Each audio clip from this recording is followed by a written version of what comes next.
गणपतिं हवामहे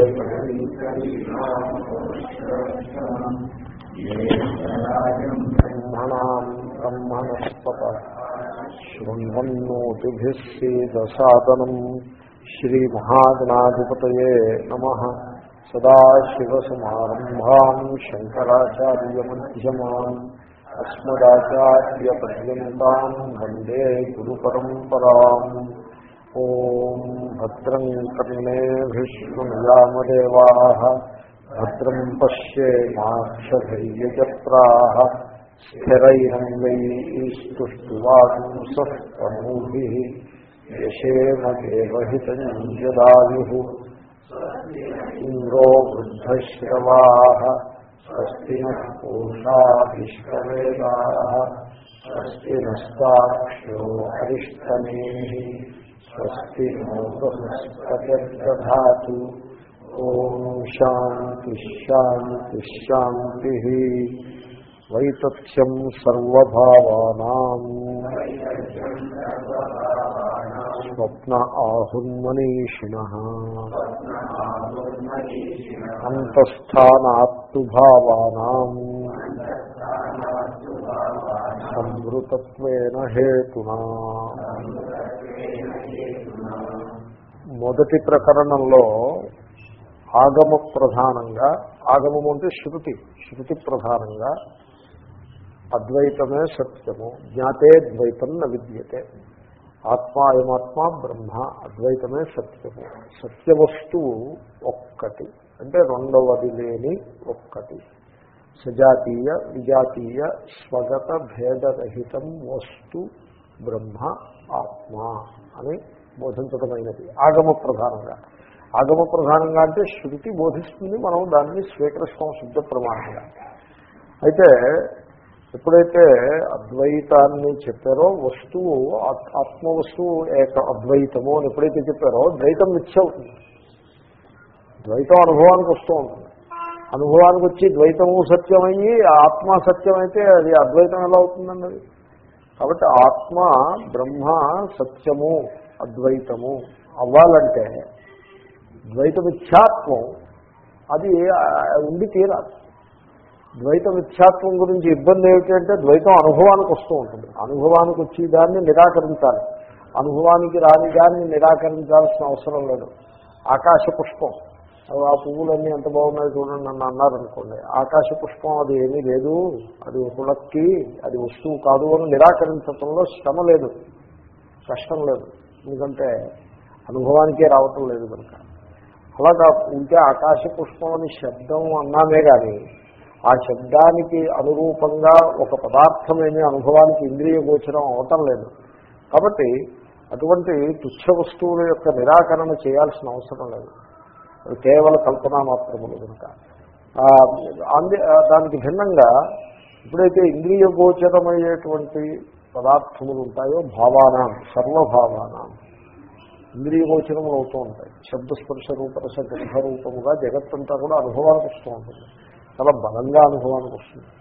పైగా ఆ అనుభవం ఎంత బలమైందంటే ఇప్పుడు సినిమా హాల్లో కూర్చుని సినిమా చూస్తున్నప్పుడు ఇల్లు వాకిలి గుర్తుండదు, అంత బలంగా అనుభవం. ఇల్లు వాకిలి ఉండదు. ఆ విధంగా ఈ సంసారాన్ని గురించి ధ్యానం చేస్తుంటే, దాంట్లో తలముంకలుగా ఉండి దాంట్లో వ్యవహారం చేస్తుంటే ఆత్మవస్తువు ఉందా లేదా అనే సందేహంలో పడతాడు మనిషి. ఆత్మ అస్తివాని వారు అడుగుతాడు.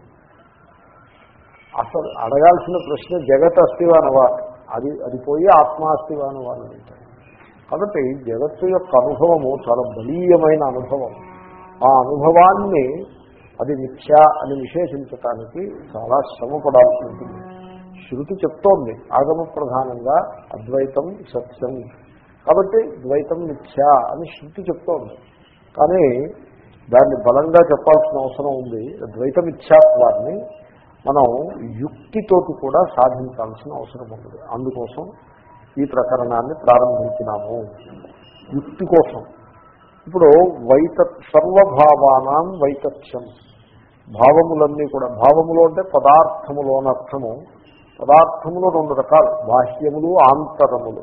మనిషి నిలబడి ఉన్నప్పుడు బాహ్యములైన పదార్థాలు కొన్ని ఉంటాయి, ఘటపటాదులు. ఆంతరములైన పదార్థములు అంటే సుఖ దుఃఖాలు. ఇది హృదయంలో ఏవో భావనలు ఉంటాయి కదా, ఆ అంతరములైన అవి కూడా పదార్థములే కదా. మానసిక పదార్థములు అవి ఆధ్యాత్మిక పదార్థములు, బాహ్య పదార్థములు. భాష్యకారులు చెప్తారు అదంతా కూడా. ఈ మొత్తం అవి సర్వ అంటే సర్వభావాన అంటే ఇవన్నీ అని కాదు, ఇవన్నీ అలాగా ఉన్నది. ఆంతరములైన పదార్థములతో సహా అన్ని భావములు వితథములే, వైతథ్యము. వాటి యందు తథాత్వము అంటే సచ్నెస్ లేదు. ఈ సచ్నెస్ ఈజ్ ఇంపార్టెంట్. అది ఇప్పుడు పువ్వు అన్నారనుకోండి, పుష్పము అని అన్నారనుకోండి, అది అక్కడ పెడితే దిస్ ఈజ్ ఫ్లవర్. ఫ్లవర్ అంటే పుష్పము. ఫ్లవర్నెస్ దాని యందు ఉంది. ఫ్లవర్నెస్. సచ్నెస్ అంటే అర్థం ఏంటండి? ఫ్లవర్నెస్. అవునండి. మొన్నటి పొద్దున్న చూస్తే ఉంటుందా ఫ్లవర్నెస్? ఉండదు. ఎండిపోయి ఎందుకు పనికి రాకుండా ఉంటుంది. తీసుకెళ్ళి అవతల పారేస్తారా లేదా దేవుడి నెత్తి మీద పెడతారా? దేవుడి నెత్తి మీద పెట్టరు, వాళ్ళ నెత్తి మీద పెట్టుకోరు. ఇంకా దాన్ని ఏం చేస్తారు? ఎండిపోయిందాన్ని. అదేమిటి ఆ ఫ్లవర్ పారేస్తున్నారేమిటని అడిగారు అనుకోండి, అది ఫ్లవర్ కాదు, దాని ఎందుకు ఫ్లవర్నెస్ లేదు. ఎందుకు లేదు? లేదంటే ఏమైపోయింది? ఫ్లవర్నెస్ నిన్న ఫ్లవర్నెస్ ఈ రోజు లేదంటే సచ్నెస్ లేకుండా పోయింది. ఎక్కడికి పోయింది? గాల్లోకి పోయిందా? గాల్లోకే పోయింది. ఏమిటి పోయింది? గాల్లోకి మాయిశ్చర్ పోయింది. సచ్నెస్, ఫ్లవర్నెస్ ఎక్కడికి పోతుంది? గాల్లోకి మాయిశ్చర్ పోతుంది. నీ ఫ్లవర్నెస్ ఏమైంది చెప్పు. కాబట్టి సచ్నెస్ చూద్దాము. సచ్నెస్ తథాత్మము లేదు, విగతము పోయింది. కాబట్టి విగతము అంటే మిథ్య అంటారు. ఈ మిథ్య అనే మాట మీరు చాలా కాలం నుంచి వింటున్నారు. ఈ సందర్భంలో మిథ్య అనే మాటకి తాత్పర్యం చెప్తాను. ఇంతకుముందు ఎప్పుడు చెప్పలేదు. మరి వైసత్య ప్రకరణంలోకి వచ్చేప్పటికి ఇంకా మిథ్యా విచారం గట్టిగా నడుస్తుంది. మిథ్యా మిథః భవతి ఇది మిథ్య. ఇది మిథ్యాసిద్ధ నిర్వచనం. మీకు యా అన్నది భవతి అనే అర్థంలో వస్తుంది. గ్రామే భవతి ఇది గ్రామ్య. ఇది స్త్రీలింగ శబ్దం. మిథః భవతి ఇది మిథ్య. మిథః అంటే పరస్పరము. పరస్పరము. మిథః అంటే పరస్పరము. మీకు మిథునము అనే మాట విన్నారా ఎప్పుడన్నా? మిథునము అంటే భార్యాభర్తల జంటకి మిథునము అని పేరు. మనుషులే కానక్కర్లా, పక్షులు కూడా. యత్ క్రౌంచ మిథునాదేకం అవధి కామమోహితం అని వాల్మీకి మహర్షి. ఆ క్రౌంచ పక్షుల జంట. సో ఆ జంట నుంచి ఒక పక్షిని నీవు కొట్టేసేవో అని వాల్మీకి మహర్షి ఆ కిరాతునితో అంటాడు. కాబట్టి మిథునము అంటే జంట. జంట అంటే ఈ వస్త్రమును ఈ పాత్ర ఇది మిథునం కాదు, ఆపోజిట్ అవ్వాలి. హార్స్ అండ్ కౌ చూపించి మిథునం అనకూడదు.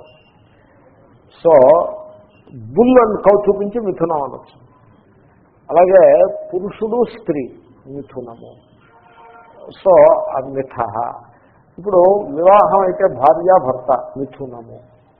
భార్యాభర్తలని మిథునము అని అంటారు. జంట ఏకవచనం జంట. ఇప్పుడు భార్యాభర్త అన్నప్పుడు భార్యాత్వము స్టేటస్. భార్యాభర్త ఇద్దరు మనుషులను పట్టేసుకుని వాళ్ళ నెత్తి మీద ఒక మనిషి మీద భార్య అని, ఇంకో వ్యక్తి మీద భర్త అని ఒక స్టేటస్ని మీరు ఇంపోజ్ చేస్తున్నారంటే, ఇప్పుడు పెళ్లి కూతురు పక్కన లేకుండా వీడిని మీరు భర్తని చేయగలరా? వీడు పక్కన లేకుండా ఆవిడ్ని భార్యని చేయగలరా? మీరు చేయగలరా? చేయలేరు. వీడు పక్కన ఉన్నప్పుడే ఆవిడ భార్య అవుతుంది, ఆవిడ పక్కన ఉన్నప్పుడే వీడు భర్త అవుతుంది. ఆవిడ పక్కన లేకుండా వీడు భర్త, వీడు బస్సులో ఎక్కి వెళ్తున్నాడు అనుకోండి, నేను భర్తనే అన్నాడు అనుకోండి, ఎలా ఉంటుంది అది?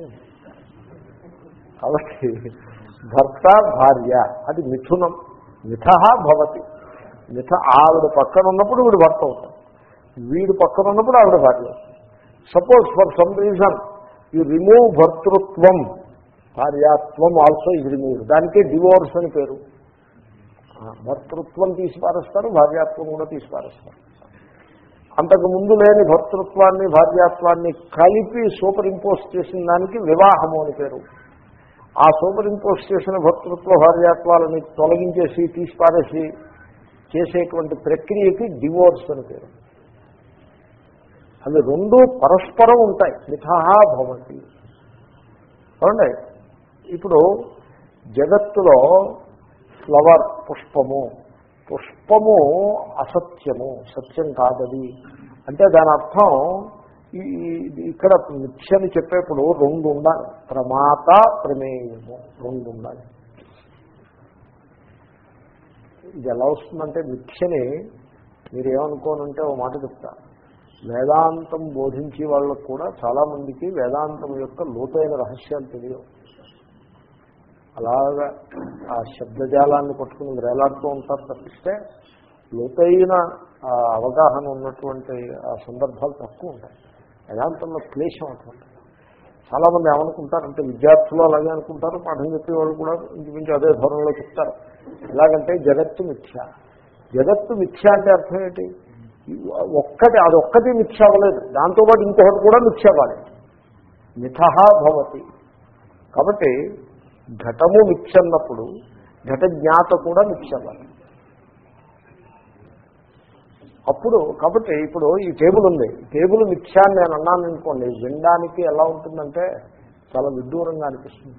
టేబుల్ మిథ్య ఏమిటండి, దెయ్యంలా కనబడుతూ ఉంటే దాన్ని వాడుకుంటున్నాము, చేతిలో ముట్టుకుంటే స్పష్టంగా దర్శనము అనుభవానికి వస్తుంది, అది మిథ్య అంటారేమిటి అంటే మేమేమంటున్నామంటే అది మిథ్య అంటే నేను ఇక్కడ కూర్చుని ఈ దేహాభిమానంతో కూర్చుని నేను ఫలానా స్వామిని ఇక్కడ కూర్చుని ఉన్నాను, వేదాంత బోధకుడను, నేను సత్యం, కానీ ఇది మిథ్య ఎలా అవుతున్నప్పుడు?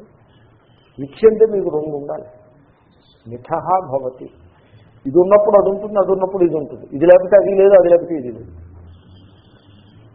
ద్రష్ట దృశ్యము కలిపి రెండు కలిపి మీకు వస్తాయి, రెండు కలిపి విలీనమైపోతాయి.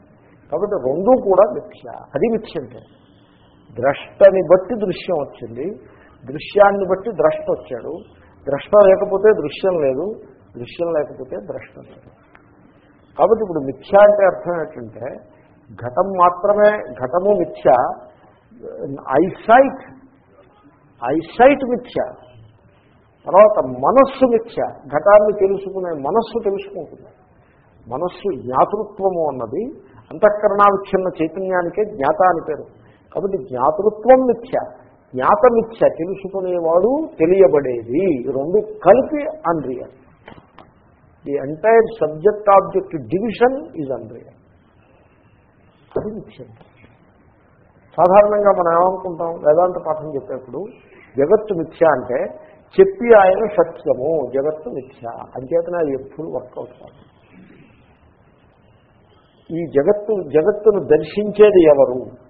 జగత్తు కంటే భిన్నంగా ఉండి, ద్రష్టగా ఉండి, ఇంద్రియాలతోటి తాదాత్మ్యాన్ని చెంది, మనస్సుతోటి ఇంద్రియములతోటి తాదాత్మ్యాన్ని చెంది, నేను ఇంద్రియములు మనస్సు దేహము నేను, అటువంటి నేను జ్ఞాతను, ఈ జగత్తు జ్ఞేయము. అది పరిస్థితి. జ్ఞాత జ్ఞేయము. జ్ఞేయము మిథ్య, జ్ఞాత కూడా మిథ్య. జ్ఞాతని బట్టి జ్ఞేయం వచ్చింది, జ్ఞేయాన్ని బట్టి జ్ఞాత వచ్చాడు. ఇప్పుడు మీరు ఆలోచించండి, మీరు పువ్వు చూశారు, ఘటాన్ని చూశారు. ఇప్పుడు ఘటము దృశ్యము, నేను ద్రష్ట. ఈ ద్రష్టాదృశ్యం ఎక్కడి నుంచి వచ్చారండి? దర్శనం నుంచి వచ్చారు. దర్శనం నుంచి వచ్చారు. There is seeing and hence there is a seer and there is a scene. There is a scene and there is a seer. Seeing is the truth. ఆ సీయింగ్లో, దర్శనంలో ద్రష్టాదృశ్యము అనేటువంటి డివిజన్ మనం ప్రవేశపెట్టాం. ఈ division unreal. Why it is unreal? Because it is mithya. మిథః భవతి. ఇప్పుడు కూడా ఇండిపెండెంట్గా ఉండాలి. మిథఃగా ఉంటే సరిపడదు. దృశ్యం అనేది ద్రష్టతో సంబంధం లేకుండా ఉంటే అది ఉన్నట్టు. ద్రష్ట ఉంటే ఉంది, ద్రష్ట లేకపోతే లేదు అంటే అదేం ఉండడం అండి? అది ఉండడం కానే కాదు. అది అంచేతనే భర్త భార్య అని అన్నప్పుడు డివోర్స్ తీసేసుకుంటే వీడు భర్త అవడు, ఆవిడ భార్య కాదు, కానీ ఇద్దరూ శుభ్రంగా నిలబడి ఉంటారు ఇన్ దేర్ రెస్పెక్టివ్ ప్లేసెస్. అంటే దాని అర్థం ఏంటి? The person is not unreal, it is the status which is unreal with in that set, with in that example. అదేవిధంగా కాబట్టి పరస్పరం కాబట్టి జగత్తు మిథ్య అంటున్నాము అంటే, ఘటం మిథ్య అంటున్నాము అంటే, ఘటము ఘట జ్ఞాత అనే ఇంద్రియములు, ఘటాన్ని తెలుసుకునేటువంటి ఇంద్రియములు అన్న మనస్సు, ఇక్కడ ఈ ఆధ్యాత్మిక భావము, ఇంద్రియములు మనస్సు, బయట ఉండే ఘటము రెండూ కలిపి మిథ్య. ఎందుకంటే ఘట జ్ఞానం ఎప్పుడు కలుగుతుందో చెప్పమంటారా మీకు? ఘటావచ్ఛిన్న చైతన్యము, జ్ఞాతృత్వావచ్ఛిన్న చైతన్యము, దాన్ని అంతఃకరణావచ్ఛిన్న చైతన్యము. ఇప్పుడు నేను చేతనం ఉండండి, ఈ చేతనం ఇలా కళ్ళు మూసి కూర్చున్నాను, ఘట జ్ఞానం కలుగుతుందా? కలగదు. కళ్ళు తెరిచినప్పుడు ఘట రూపము మనస్సు యొక్క మనస్సు అనే ఆకాశమునందు పడి ఆ ఘట రూపము చైతన్య ప్రకాశము, చైతన్యము చేత ప్రకాశితమవుతుంది. అవునండి? కాబట్టి ఇప్పుడు నేను దర్శించే ఘటం ఎక్కడుంది? బయట ఉందా లోపల ఉందా? లోపల ఉంది. నేను దర్శించే ఘటం లోపల ఉంది. లోపల ఏ రూపంగా ఉంది? ఘటము అనే ఆకారాన్ని పొందిన చైతన్యం రూపంగా ఉంది. దర్శించే నేను ఎవరు? జ్ఞాత అనే ఆకారాన్ని పొందిన చైతన్యం నేను. ఘటము అనే ఆకారాన్ని పొందిన చైతన్యం ఘటాకార చైతన్యం. ఈ రెండు చైతన్యాంశములకు అభేదం వచ్చినప్పుడు ఘట జ్ఞానం కలుగుతుంది. ఒకవేళ ఘటావచ్ఛిన్న చైతన్యం, జ్ఞాతృత్వావచ్ఛిన్న చైతన్యం రెండు విడివిడిగానే మిగిలిపోతే ఘట జ్ఞానం కలగదు. ఘట జ్ఞానం కలిగింది అంటే ఘటావచ్ఛిన్న చైతన్యం నిర్మాణమయ్యి లోపల జ్ఞాతృత్వావచ్ఛిన్న చైతన్యం ఉండి, ఈ జ్ఞాతృత్వావచ్ఛిన్న చైతన్యానికి ఘటావచ్ఛిన్న చైతన్యానికి అభేదం కలిగినప్పుడు ఘట జ్ఞానం కలుగుతుంది. అవునండి? ఇప్పుడు ఈ ఘట జ్ఞానము అనే ప్రక్రియలో ఘటావచ్ఛిన్న చైతన్యంలో ఘటాంశం కండిషనింగ్, సూపర్ ఇంపోజ్. ఏమండి? జ్ఞాతృత్వావచ్ఛిన్న చైతన్యంలో జ్ఞాతృత్వాంశము అధ్యారోపం. ఈ రెండు అధ్యారోపాలు కూడా తీసి పారేస్తే ఇక మిగిలిన శుద్ధ చైతన్యం అది అద్వయ పరబ్రహ్మ. ఈ భాష ఏమన్నా మీకు అర్థమైందా? అంటే అమెరికా నుంచి వచ్చి అంతా ఇంగ్లీష్లో చెప్తాడని అనుకున్నట్లయితే ఇప్పుడు ఇంగ్లీష్లో లేదు, అంతా తెలుగులో చెప్పారు. మొత్తానికి అది ఫాలోయింగ్. కాబట్టి మిథః భవతి. కాబట్టి మిథ్య అంటున్నామంటే ఈ జగత్తు మిథ్య, ఈ జగత్తు మిథ్య అని స్వామీజీ సత్యం ఎలా అవుతుంది? స్వామీజీ కూడా జగత్తులో భాగమే కదా. జగత్తు మిథ్యే, జగత్తు ఉందని మీకు ఎలా తెలుస్తోంది? ఇంద్రియములు మనస్సుని బట్టి తెలుస్తోంది. స్వామి వివేకానంద చెప్పేవారు. ఆయన ఎంత సరళంగా చెప్పేవారంటే, చూడు వరల్డ్ ఈజ్ అన్రియల్ అని మేము అన్నామంటే నువ్వు ఊరికే కంగారు పడకు. వరల్డ్ అన్రియల్ అనే విషయం నువ్వు తర్వాత తెలుసుకుందువు కానీ ముందు know this much, world is relative. World is not absolute, world is relative. Relative to what? Relative to senses and mind. అంతే కదండి. మైండ్, సెన్సెస్ దే ఉంది, మైండే. సెన్సెస్ అన్నా మైండే. చూపు అంటే మనస్సే చూపు అవుతుంది. కాబట్టి రిలేటివ్ టు మైండ్. మైండ్ తీసుకోండి. ఇంక ఇవాళ నుంచి మైండ్ మీద మన విచారం అంతా కూడా మనస్సు. ప్రపంచము మనస్సుపై ఆధారపడి ఉంటుంది.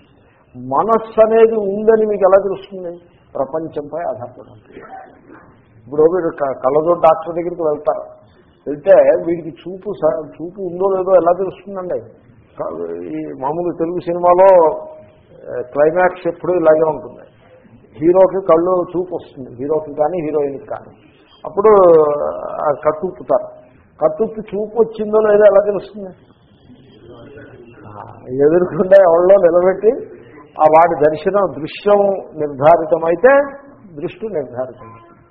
కాబట్టి మనస్సు ఒకవైపున, జగత్తు ఇంకొక వైపున. మనస్సు చలనం ఉన్నప్పుడే జగత్తు ఉంటుంది. జగత్తు ఉంది అంటే మనస్సు యొక్క చలనం ఉంది అన్నమాట. మనస్సు మీద జగత్తు ఆధారపడి ఉంటుంది, జగత్తు మీద మనస్సు ఆధారపడి ఉంటుంది. ఘటం ఉంది. ఎలా ఉంది? చూపు ఉంది కాబట్టి ఘటం ఉంది. అవునండి? చూపు ఉంది ఎలా చెప్పగలరు? అదిగో ఇది ఘటం. కాబట్టి చూపుని ఘటం నిర్ధారిస్తుంది, ఘటాన్ని చూపు నిర్ధారిస్తుంది. కాబట్టి వరల్డ్ అనేది ఫస్ట్ మిథ్య తర్వాత తెలుసుకుందరు కానీ అన్రియల్ అనే విషయం తర్వాత తెలుసుకోవచ్చు. ముందు ఇంత మాత్రం తెలుసుకోవాలి. జగత్తు స్వతంత్రముగా ఉన్నది కాదు. స్వతంత్రమైన సత్తా దానికి లేదు. జగత్తు ఎప్పుడుందంటే మనస్సు యొక్క చలనంపై ఆధారపడి జగత్తు ఉన్నది. మనస్సు చలనం ఉంటే జగత్తు ఉంది, లేకపోతే జగత్తు లేదు. కాబట్టి ఈ మనస్సు జగత్తు ఇవి మిథ భవత, ఈ రెండు పరస్పరము, వాటి యొక్క స్టేటస్ మిథ్యా. కాబట్టి ఎప్పుడైతే మీరు రిలేటివ్ టు మైండ్ అని తెలుసుకున్నారో, భగవాన్ రమణ మహర్షి ప్రక్రియని బాగా చెప్పేవారు. మీకు నేను విషయం చెప్తాను, మీరు ఆలోచించండి. మీరు తెలివిగా ఉండగా ధ్యానం చేసే సమయంలో కానీ లేకపోతే మరి అనేక సందర్భాల్లో ఇది సంభవం, మన అనుభవంలో ఉన్న విషయం. అదేమంటే మనస్సు కనుక పూర్తి నిశ్చలమైపోతే జాగ్రత్త అవస్థ ఉండదు, జాగ్రత్త అవస్థే లేకుండా పోతుంది. జాగ్రత్త అవస్థ అంటే ఏమిటి? ద్రష్టాదృశ్యము కలిపి జాగ్రత్త అవస్థ అవుతుంది. వీడు విశ్వడు విశ్వము కలిపి జాగ్రత్త అవస్థ అవుతుంది. ఆ మొత్తం జాగ్రత్త అవస్థ ద్రష్టాదృశ్యములతో కూడిన జాగ్రత్త అవస్థ ఉండదు. మనస్సు నిశ్చలమైపోతే ఉండదు. అది మీకు నిద్రావస్థలో ఎలాగా మనస్సు నిశ్చలమైపోతుంది, ద్రష్టాదృశ్యము ఆ జంట లేనే లేదు. అలాగే జాగ్రత్త అవస్థలో కూడా మీరు ధ్యానంలో మనస్సు నిశ్చలమైపోతే జాగ్రత్త అవస్థ లేకుండా పోతుంది. కాబట్టి ఈ జాగ్రత్త ప్రపంచము కేవలము జాగ్రత్త ద్రష్టపై ఆధారపడి ఉంటుంది. కనుక ఇంకొక దాని మీద ఆధారపడి ఏదైతే ప్రకాశిస్తుందో అది సత్యము కాదు, దానిని ప్రకాశింపజేసేదే సత్యమవుతుంది. ఈ విధంగా జగన్మిథ్యాత్వాన్ని యుక్తి ద్వారా ఇక్కడ బాగా మనకి ప్రతిపాదన చేయబోతున్నాం. మనమేమో అవతారిక చూస్తూ ఉన్నాము. ఏకమేవాద్వితీయం ఇత్యాది స్మృతిభ్య ఆగమమాత్రం తత్ అయమాత్మా బ్రహ్మ, ఏకమేవాద్వితీయం బ్రహ్మ, ఏకమేవాద్వితీయం, ఇటువంటి శృతివాక్యాలు జగత్తు యొక్క మిథ్యాత్వాన్ని నిరూపిస్తాయి. ఆత్మ పరబ్రహ్మ, అది ఏ సత్యము అని నిరూపించబడింది, చెప్పడం అయిపోయింది. కానీ ఆ చెప్పింది కంప్లీట్ కాలేదు. ఎందుకు కంప్లీట్ కాలేదు? ఆగమ మాత్రం తత్, అది కేవలము ఆగమము మాత్రమే. ఇప్పుడు కూడా ఇది ఇలా చేయాలి, ఇది ఇంతే, అవతలకి పోవంటే బుద్ధిమంతుడికి అది మనస్సుకి రాదు. ఎంత ఆగమమైనా కూడా, ఎంత శృతి యందు ఎంత ప్రేమ ఉన్నా, ఆ శృతి చెప్పిన దాన్ని యుక్తితో సరిచూసుకుని యుక్తితో దానికి బలాన్ని చేకూర్చినప్పుడు దానికి వచ్చినటువంటి ఆ జ్ఞానము యుక్తి లేకుండగా బ్రహ్మ, ఆత్మ బ్రహ్మ. సో ఎందువల్ల శృతి చెప్పింది కనుక. సాధారణంగా మనకి కొంత ఆర్థడాక్సీలో ఈ లక్షణం కనపడుతుంది. ఆత్మ బ్రహ్మ ఎందుకంటారు? ఆత్మ బ్రహ్మ ఎందుకైంది అంటే తెలియదా నీకు? ఉపనిషత్తులు చెప్తున్నాయి కదా, అని చేతన ఆత్మ బ్రహ్మ. ఆగమ మాత్రం అంటారు. కోపం మంచిది కాదు. ఎందుచేత కోపం మంచిది కాదు? గీతలో చెప్పాడు కదా శ్రీకృష్ణుడు, అంచేత కోపం మంచిది కాదు. ఆగమ మాత్రం అది మొదటి స్టెప్ మాత్రమే, అది ఫైనల్ స్టెప్ కాదు అది. కాబట్టి కోపము మంచిది కాదు అని అనుభవానికి తెచ్చుకుని కోపాన్ని విడిచిపెట్టిన వాడైనా అయి ఉండాలి, లేదా ఆత్మస్వరూపము యొక్క ఏకత్వాన్ని అనుభవానికి తెచ్చుకుని ఆ అనుభవాన్ని జీవితంలో జీవిస్తున్నవాడైనా అయి ఉండాలి. నాకు నీకు తేడా లేదు అనే అనుభవం వస్తే కానీ ఆగమం ఎన్నిసార్లు చెప్పినా అది చెప్పినట్టే కాదు. కాబట్టి యుక్తిని మనం జోడించాల్సి ఉంటుంది. తత్ర ఉపపత్యాపి ద్వైతస్య వైతత్సం శక్యతే అవధారయితుం ఇది ద్వితీయం ప్రకరణం ఆరభ్యతే. తత్ర అంటే తస్మిన్ సతి, అదే అట్లుండగా. సో మంచిది, ఆగమం చెప్పింది, అది సత్యమే, వండర్ఫుల్, అదంతా అలా పెట్టండి, బాగుంది. ద్వైతస్య ఉపపత్యాపి వైతత్యం అవధారయితుం శక్యతే. ఎంత గొప్ప ఛాలెంజ్ అంటే అది. ఈ అనుభవానికి వచ్చే జగత్తు ఇది సత్యం కాదు అని కేవలము యుక్తి ద్వారా కూడా మనం నిర్ధారణ చేయగలుగుతామా? Question. Answer is yes. Answer is yes. So బ్రహ్మసత్యం జగన్మిథ్య అని శంకరులు వేదాంత జిండిమిలో అంటారు. బ్రహ్మసత్యం జగన్మిథ్య, బ్రహ్మ ఏకమేవ అద్వితీయం బ్రహ్మ సత్యము, జగత్తు మిథ్య. ఇది ఎందువల్ల ఉపనిషత్తులు చెప్పాయి కాబట్టి మంచిదే. మీరు కేవల యుక్తితో దాన్ని నిరూపించడం సాధ్యమేనా అంటే ఎస్. ఆయన చూడండి ఆ ఛాలెంజ్ ఎలా ఉందో. సో ద్వైతస్య వైతథ్యం, ద్వైతం యొక్క మిథ్యాత్వాన్ని ఉపపత్యాపి, ఉపపత్తి అంటే యుక్తి, యుక్తితోటి కూడా అవధారయితం శక్యతే, నిర్ధారించటం సంభవమే, పాసిబుల్. ఇది ఈ కారణంగానే ఈ రెండో ప్రకరణం ఆరంభించబడుతుంది.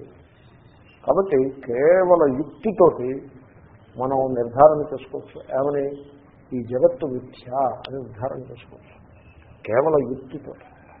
నేను చాలాసార్లు అంటూ ఉంటాను, ధనమందు వ్యామోహం ఎక్కువ ఉండకూడదు. ధనంలో ఎక్కువ వ్యామోహం పెట్టుకుంటే దానివల్ల మనిషి పతితుడైపోతాడు, సుఖాన్ని అనుభవించలేడు అని చాలాసార్లు అనుకుంటాం మనం. అదే ప్రోగ్రెస్కి వ్యతిరేకంగా ఉంది ఇలాగ. ఇప్పుడు చూడండి, సత్యం హెడ్ ఆశ్చర్యం వేస్తుంది. నిజానికి జాలి కూడా కలుగుతుంది. ఇప్పుడు 5,000 కోట్లు ఉన్నాయన అకౌంట్ తప్పు చూపించి ఏదో అతి తెలివితేటలు సత్యం అని రాసి దాన్ని తిరగేసి మేటా అర్థం రాసి అతి తెలివితేటలు పెట్టి ఇటు నుంచి అటు అటు నుంచి ఇటు ఎక్స్పాండ్ చేసి ఆశకి దురాశకి పేరాశకి పోయి ఉన్నదంతా కూలగొట్టుకున్నాడంటే అది సంసారం మీద ఎంత వ్యామోహం ఉంటే మనిషి అలా ప్రవర్తిస్తాడో మీరు ఆలోచించండి. అది ఉంటే పేపర్లో పడింది కాబట్టి దృష్టాంతం. మనం కూడా సంసారంలో అటువంటి వ్యామోహాన్ని కలిగి ఉంటాం.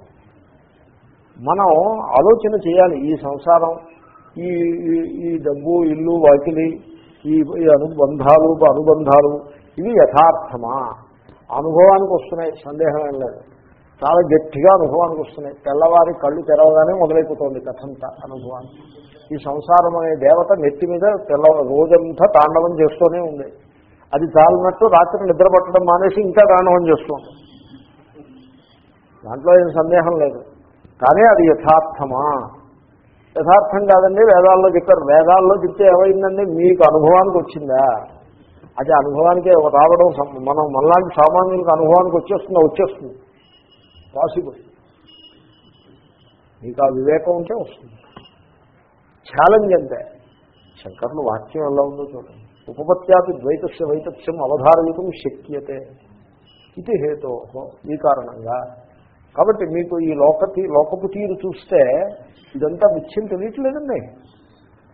మీరు వెళ్ళి ఆయన అడగండి, ఏమండి ఈ డబ్బు, ఈ సంపాదన, ఈ భోగాలు ఇదంతా కూడా సత్యమా మిథ్యాన్ని వెళ్ళి అడిగి చూడండి, ఆయనే చెప్తారు మిథ్యని.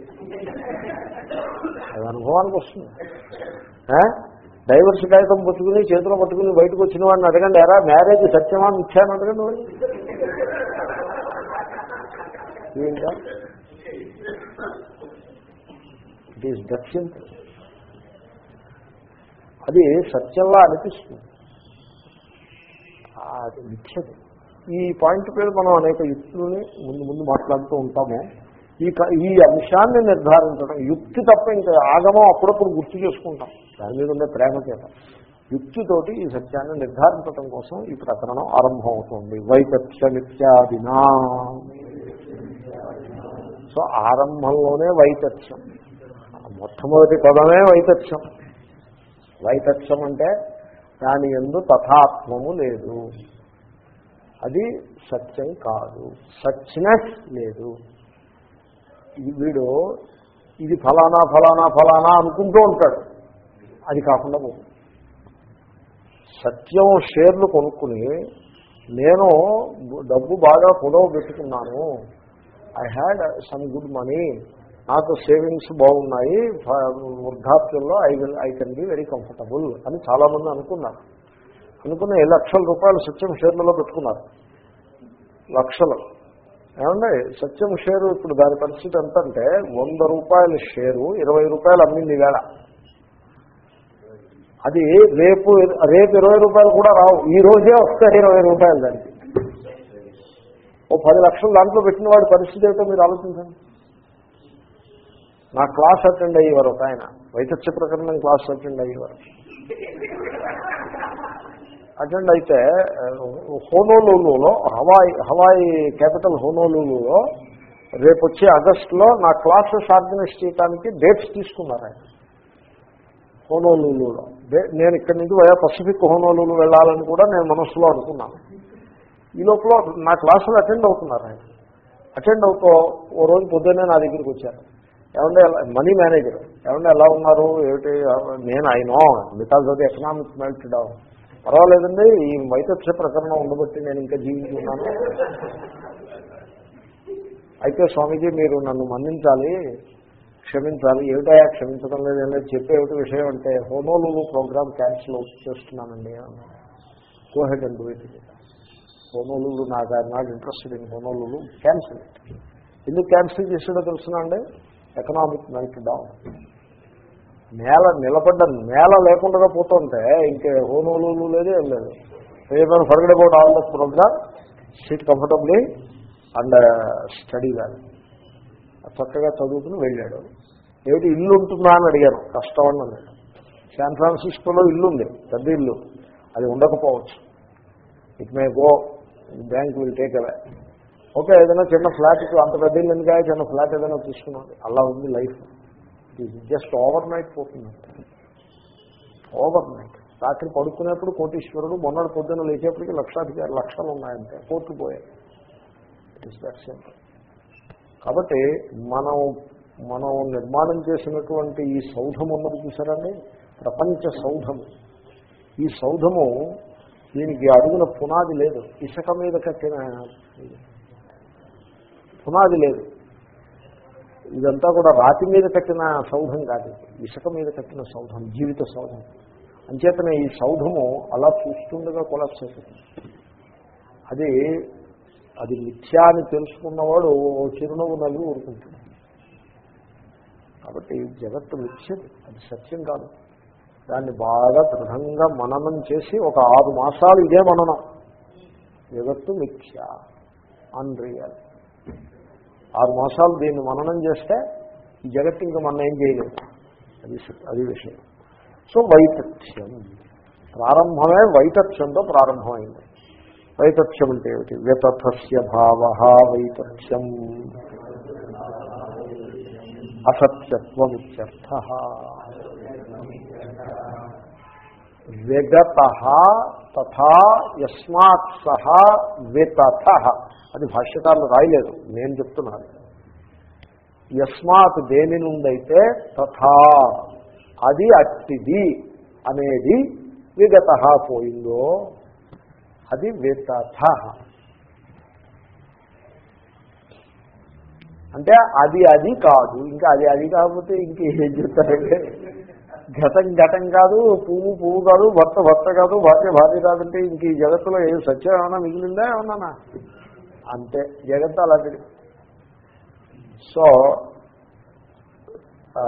అది కాదు. నువ్వు అది ఏది అనుకుంటున్నావో అది కాదు.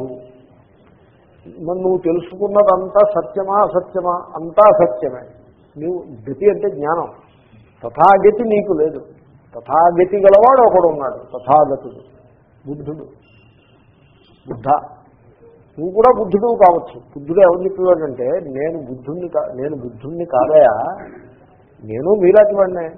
నేను సత్యాన్ని తెలుసుకుని బుద్ధున్నాయా. నువ్వు తెలుసుకో, నువ్వు బుద్ధుడు కావచ్చు. బుద్ధుడు మనిషి కాదు. బుద్ధుడు జ్ఞానం వచ్చిన ప్రతివాడు బుద్ధుడే. నేనే కాదు బుద్ధుడు, నువ్వు బుద్ధుడు కావచ్చు. నీ హృదయంలో బుద్ధుడు ఉన్నాడు, నువ్వు పైకి తీసుకురా అని మనం దేన్నైతే ఆత్మ బ్రహ్మ అంటామో దాన్ని బుద్ధుడు బుద్ధ అనేవాడు. దాన్నే Christian mystics, not theology, Christian mystics ఉన్నారు. వాళ్ళు క్రైస్ట్ అని ఓ వాక్యం ఉంది, నాకు పూర్తిగా గుర్తులేదు. There is a Christ in every heart. If you lift the veil you will find the Christ in every heart. దేన్ని మనం ఆత్మ అన్నామో దాన్ని క్రిస్టియన్ థియాలజియన్స్ కాదు, ఈ మిషనరీస్ వాళ్ళకేం తెలియదు. వాళ్ళేవో సమ్ బిలీఫ్ సిస్టమ్స్ పెట్టుకుని ఏదో కాలక్షేపం చేస్తూ ఉంటారు, వాళ్ళకి విషయం తెలియదు. మన దేవాలయంలో పూజారులకి వేదాంతం ఎంత తెలుసో వాళ్ళకి క్రైస్త బోధించిన బోధలు అంత తెలుసు. వాళ్ళు మన క్లాస్కి వచ్చి పాఠం వింటే వాళ్ళకి కొంత బోధలు తెలుస్తాయి. నిజంగా ఏదోనో. సో ప్రతి హృదయంలోనూ ఒక క్రీస్తు దాగి ఉన్నాడు. That is the truth. అదే ఆత్మ అంటే, అదే బుద్ధుడు అంటే. కాబట్టి తథాగతుడు. మనకున్న జ్ఞానము ఇది మిథ్యా జ్ఞానం, మిథ్యకి సంబంధించిన జ్ఞానం. దాంట్లో ఏమీ సత్యం లేదు.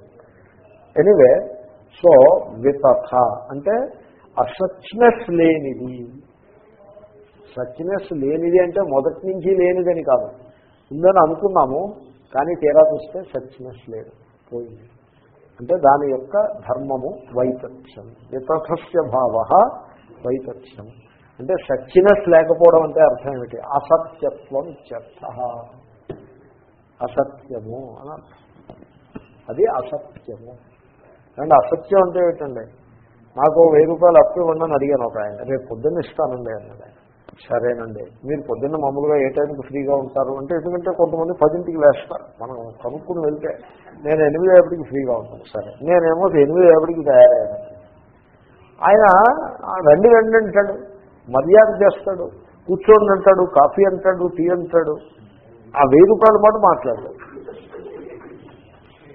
నేను అన్నాను, మీరు తమరు నాకు 1000 రూపాయలు ఇస్తా అన్నారు కదా, దాని సంగతి ఏమిటి అని నేను 5 నిమిషాల తర్వాత అడిగాను. ఇంక మర్యాదలన్నీ అనవసరం, మనం అప్పు కోసం వచ్చిన వాళ్ళం, వాళ్ళ కాఫీలో మనకెందుకు అంటే, ఇప్పుడు కాదండి మనం మరొకప్పుడు ఇప్పుడేమో చూద్దామన్నా. అప్పటికి కానీ నాకు స్ట్రైక్ కాలేదు. Took so much time. ఆయన అనుకుంటూ ఉండుంటాడు, వీడు మూర్ఖుల్లో ఉన్నాడు, is not getting the message. Then I got the message. But then I got the message. Then I got God bless you చెప్పి చేయకండి అని చెప్పేసి మీరు బయలుదేరి వచ్చేసాను. ఓవర్. సో ఆ రకంగా దాన్నే అసత్యము అంటారు. దట్ ఈజ్ అసత్యం. సో వన్ నైట్, ఆ ఈవినింగ్ అండ్ రాత్రంతా మొన్నటి పొద్దున్న వాళ్ళ ఇంటికి వెళ్ళి 8-5 దాకా కూడా దేన్ని నేను సత్యం అనుకున్నానో అది సత్యం కాదు. అంత టైం పట్టింది అది అసత్యం అని తెలియడానికి. కానీ తీరా తెలిసిన తర్వాత ఇంత టైం ఎందుకు పట్టింది? అంత టైం పట్టింది కాబట్టి అదేదో గొప్పని మీరు అనుకోదు. ఒకడికి జీవితం అంతా బతికినా జగత్తు మిథ్యం తెలియదు. ఇంకొకరికి 10 ఏళ్ళు వేదాంత శ్రవణం చేసినా ఇంకా జగత్తు సత్యమేనా అని అడుగుతూ ఉంటారు. నన్ను సత్సంగంలో అడుగుతారు, ఏమంటే జగత్తు సత్యమేనా మిథ్యా అని అడిగాడు ఒకతను. నేనున్నాను, నీకు సత్యమో మిథ్యో నేను చెప్తాను, నువ్వు అసలు వేదాంతం అప్పటి నుంచి వింటున్నావు అని అడిగాను. అంటే 1980 నుంచి వింటున్నాను. 25 ఏళ్ళు వేదాంతం విన్నావు నువ్వు, నీకేం తెలిసిందా? ఆత్మ బ్రహ్మ అని తెలిసింది. ఆత్మ అంటే ఏమిటి? అదేమిటో తెలియదు. బ్రహ్మ అంటే అది తెలియదు. మనకి తెలియనిది మనకి తెలియని దానితోటి అభిన్నము అని తెలిసింది.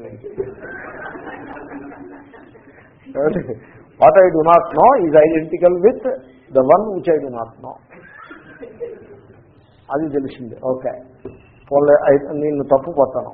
జగత్తు గురించి నువ్వేం విన్నావు? ఈ 25 ఏళ్ళలో ఏం విన్నావు? జగత్తు సత్యం అని విన్నావా? ఏం విన్నావు?